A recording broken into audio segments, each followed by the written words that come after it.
Pour que nature vive. Pour que nature vive. Le podcast du Muséum pour comprendre le vivant et notre planète. Le vivant et notre planète. Série spéciale Océan. Une odyssée avec les scientifiques du Muséum.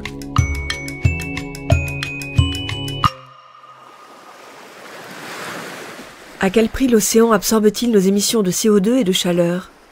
Avec Guillaume Masset.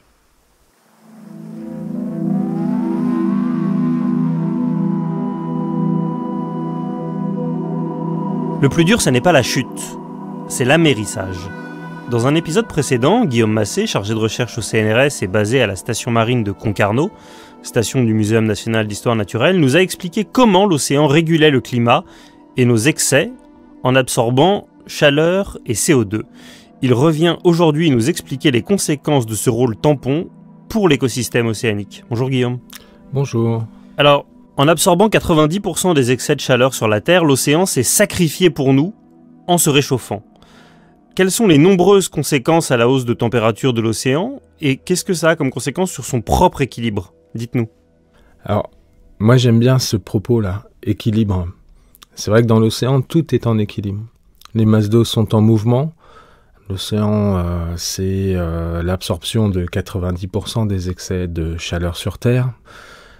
Et je dirais en absorbant cette chaleur, effectivement, l'équilibre se bouleverse. Donc, on pourrait parler de circulation océanique. Cette circulation, elle est liée effectivement très fortement à la température. Par contre, la conséquence la plus importante, c'est vraiment l'élévation du niveau des mers. On le voit actuellement, l'océan se dilate. Souvent, quand on pense réchauffement, on pense à la glace qui fond. On entend souvent dire que la banquise a tendance à se réduire, a tendance à fondre. Mais on ne parle pas beaucoup de la dilatation thermique de l'océan. Et pourtant, c'est la cause principale de l'élévation du niveau marin. C'est un peu le même principe que mon portail en été et en hiver. J'ai un gros portail en fer. En été, quand il fait très chaud, le fer se dilate et mon portail n'ouvre plus puisque en fait il y a dilatation, il devient plus grand. Alors qu'en hiver, il rétrécit et donc là il s'ouvre très très bien. C'est le même principe, c'est-à-dire que vous élevez la chaleur dans l'océan, le volume de l'eau va être plus important et donc le niveau de la mer augmente. À ça aussi, effectivement, s'ajoute la fonte des glaces. Et là on ne parle pas de la fonte de la banquise puisque la glace qui flotte, si vous la faites fondre, le volume d'eau résultant, il ne va pas y avoir de changement. Par contre, avec la hausse des températures sur Terre, effectivement, les calottes glaciaires, donc la glace qui est stockée sur les continents, a tendance à fondre et elle vient augmenter le volume dans les océans.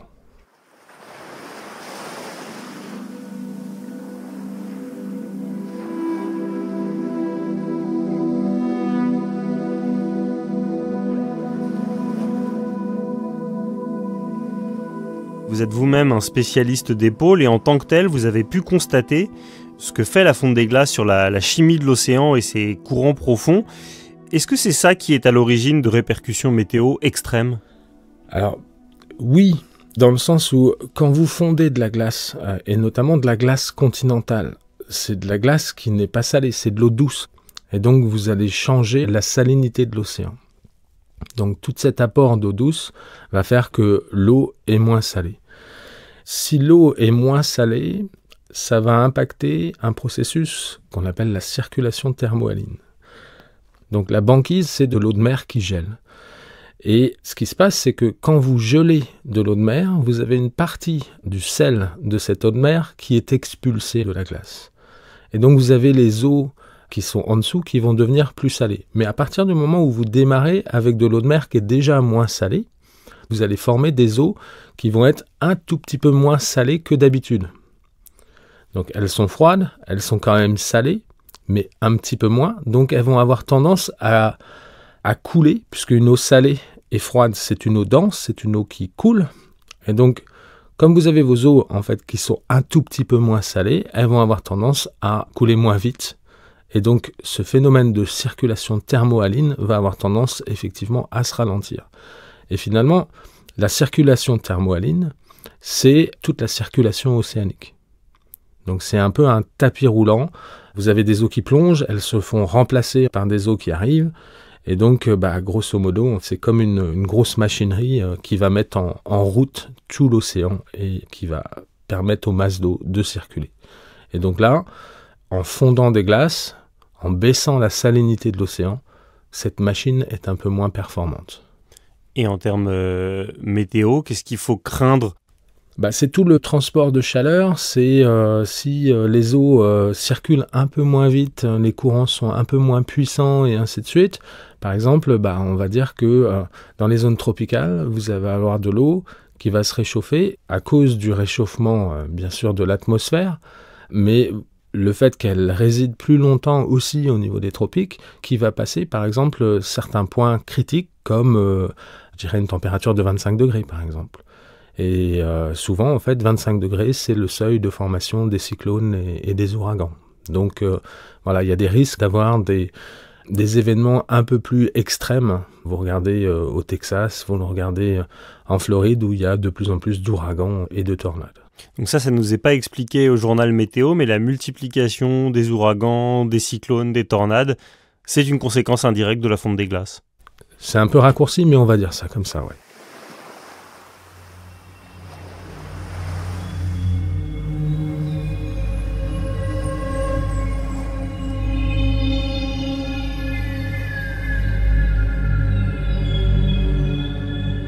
Quand l'océan se réchauffe, par définition, les conditions de vie de toute une biodiversité, végétale et animale, sont aussi chamboulées. Quelles conséquences pour le vivant au pôle ? Alors effectivement, les zones polaires, même si c'est très froid, même si certains en fait pourraient considérer ça comme des conditions extrêmes, c'est vraiment des zones très très riches en biologie. Et notamment les zones qu'on appelle les zones marginales de glace, donc en bordure de la banquise, sont des zones qui sont très très productives, où il y a beaucoup de microalgues, de phytoplancton, d'organismes photosynthétiques. Alors je dis marginal, mais aussi sous la glace.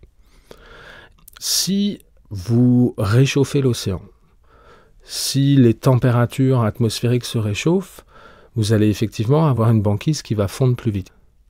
Et donc, la banquise, si vous êtes une microalgue dans l'eau, c'est un peu comme un écran noir, c'est comme les volets aux fenêtres.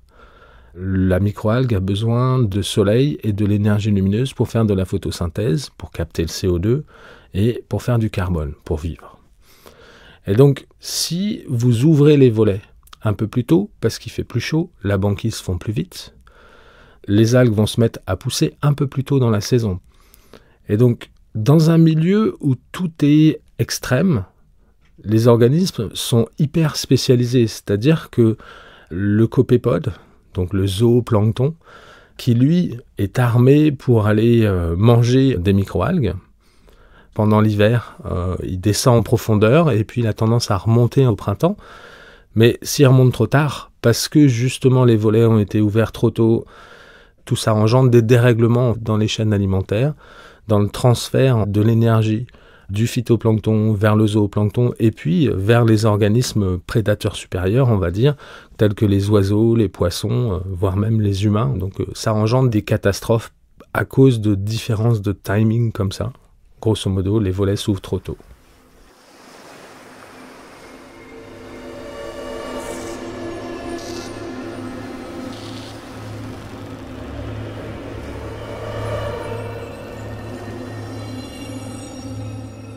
Est-ce qu'au-delà de ces catastrophes en termes de timing, on observe souvent que quand des espèces sont menacées par le réchauffement, elles migrent vers des eaux plus froides. Mais là, comme on est sur les eaux plus froides au monde, est-ce que ça veut dire que si ça venait à se réchauffer, il y aurait la disparition mécanique de nombreuses espèces ?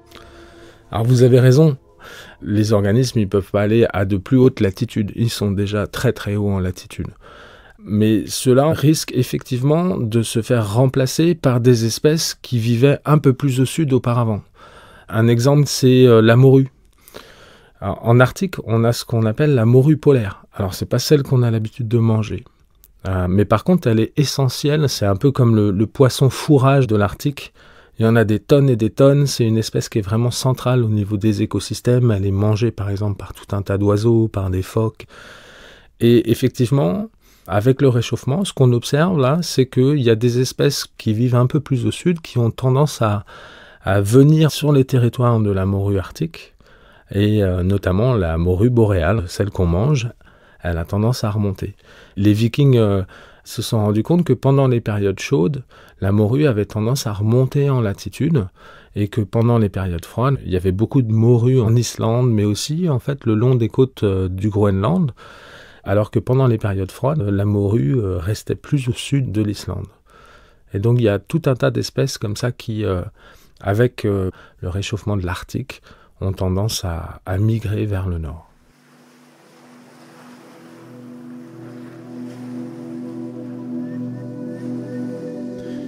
Au-delà du réchauffement, l'autre péril qui menace le vivant océanique, c'est l'acidification des océans, qui est une conséquence du fait que l'océan pompe massivement du CO2. Tout ça, ça rend la vie très difficile à un tas d'organismes et ça pourrait même menacer la chaîne alimentaire. Est-ce que vous pouvez nous expliquer comment ? Plus de CO2 dans l'atmosphère, ça veut dire plus de CO2 qui va se diluer dans l'océan et effectivement un océan qui devient plus acide. Il y a tout un tas d'organismes qui font leur coquille en carbonate de calcium. Donc vous prenez une moule, vous prenez une huître, mais aussi du phytoplancton. Vous avez des organismes avec un nom barbare qu'on appelle des coccolithophores, qui ont des coquilles aussi, on appelle ça des testes, qui sont en carbonate de calcium. Et si vous mettez du vinaigre sur de la craie, vous allez voir des bulles. C'est un peu le même principe. Plus le pH de l'océan descend, plus pour ces organismes, ça va être difficile de faire leur coquille. Ils vont mettre plus d'énergie pour faire leur coquille. Et encore une fois, tout ça, c'est une question d'équilibre. C'est-à-dire que si vous dépensez de l'énergie pour faire votre coquille, eh ben, vous allez moins en dépenser pour faire des bébés. Et donc, c'est plus difficile pour les organismes de se reproduire. Et donc, finalement, moins de nourriture pour les réseaux trophiques.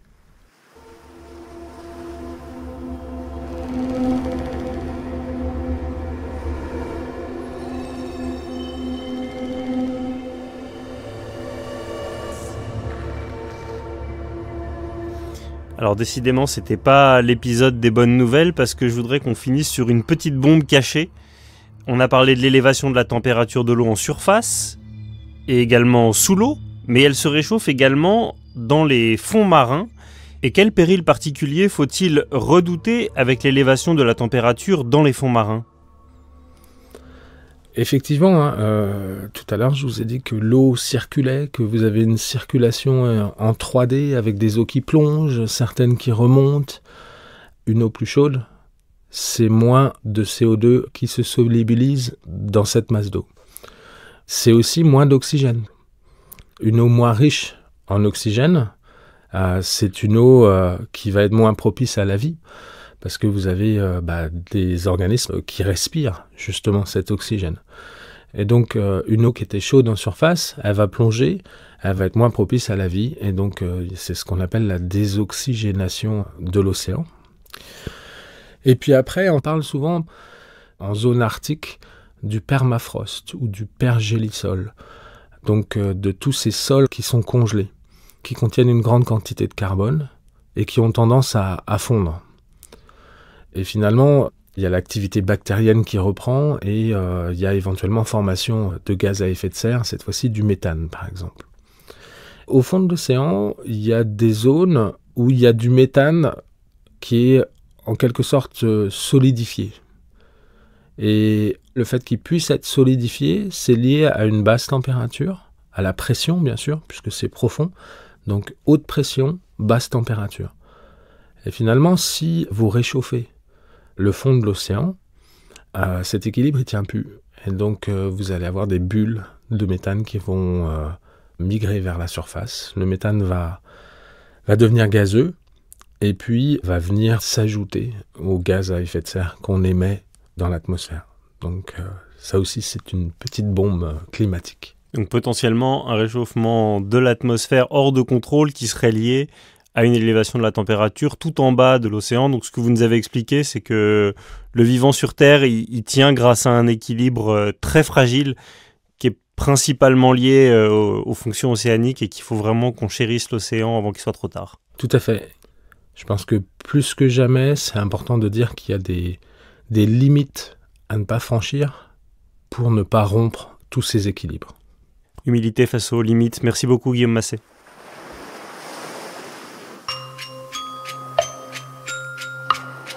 Dans cet épisode, vous venez d'écouter Guillaume Massé, chargé de recherche au CNRS et basé à la station marine de Concarneau, station du Muséum national d'histoire naturelle, interviewé par Vincent Hédin.